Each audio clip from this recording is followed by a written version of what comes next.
Hej og velkommen til mit og jeres projekt. Vi har vand her på 8. årgang, og det vil vi gerne fortælle jer noget om det. Det er utroligt rent, men det er ikke bare filter eller noget, der holder det rent. Det er også planterne deri, der optager meget af det. Så her det er grundvandet, som bliver pumpet op på nogle undergrunde, som man kalder magasiner. Og grundvandet det er regnvand, som har ligget i sådan nogle rum nede i jorden, som man kalder magasiner.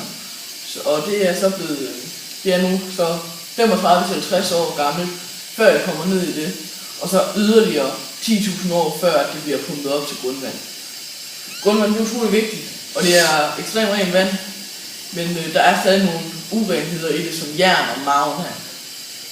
Går efter på skolen, så kan man godt smage jernen, der er i grundvandet. Det er Silkeborg Bad, og I ser, der løber en masse vand om bagved mig. Det er Anakkilden, som er ekstremt ren, og det er ekstremt rent at drikke. Og I kan også se, at den er lidt grumset i farven, sådan lidt orange. Det er okker, der har gjort det, men man bliver ikke syg af at drikke det. Så så kommer op og koge, og som I kan se, så begynder det så småt at dryppe herovre. Og når man filtrerer det, så går det så som damp op igennem her, og så igennem slangen. Og så går det herned, og så bliver det så rent, fordi dampen den er 100% ren, når den er oppe og koge. Så alle bakterierne er slået ihjel, når det kommer cirka op omkring 70-80 grader, så alle bakterier er slået ihjel. Og når dampen her, hvis man går helt ned, altså helt hernede, så vil du få brandmærker over det. Og du kunne også, og lige nu, hvis det var kølet ned, så ville du faktisk bruge det her, fordi det er så rent, fordi at kogende vand der slet alle bakterier. Og derfor er det så rent, som det er. Men det er jo et af vores forsøg, og vi vil gerne vise jer et mere.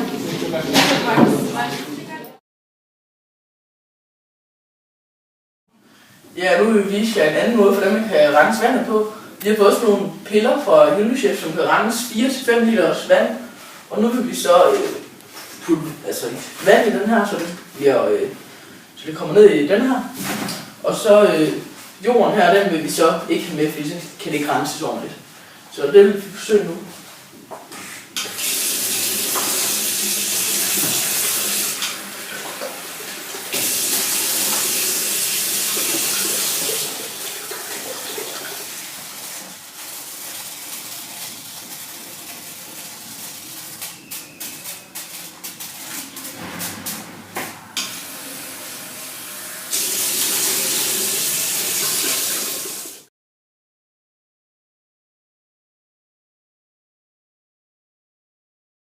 Og den her lille pille, den kan så rense 4-5 liters vand, og det vil vi så besøge nu. Og nu skal den så stå i cirka en halv time, før den begynder at tage virkning af. Ja, og nu mens vores pille den så ligger og gør vandet rent, så vil vi gerne fortælle lidt om, hvor meget vand vi bruger om året. Men før vi gør det, så vil vi gerne fortælle, hvor meget 1 kubikmeter vand det er. Vores lille er en firkant, som er 1 meter på hver side, og det er så cirka 1000 liter vand, og det er 1000 mælkekartoner, så det er en del vand. Og jeg bruger 110 kubikmeter vand om året.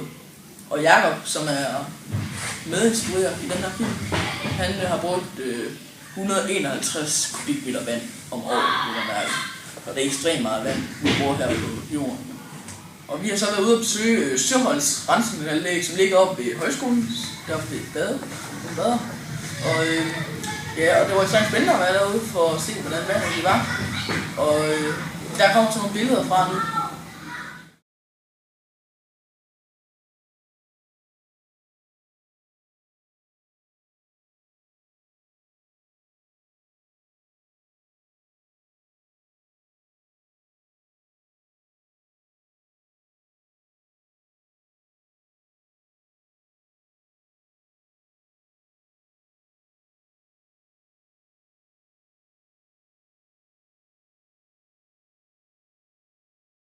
Det vand, vi har her på skolen, det er ude fra Søholts rensningsanlæg.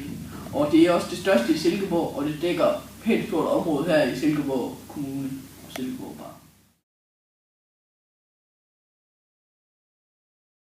Så får vi gjort vandet fuldstændig rent og klart, som det skal være. Og nu vil vi så prøve at smage på det her vand.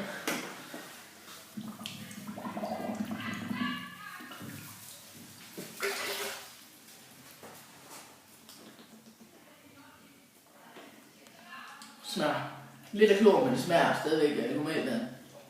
Så det er blevet ramset, og det var det, vi kiggede ud. Og det er jo så alt, vi havde at sige om vandets kredsløb.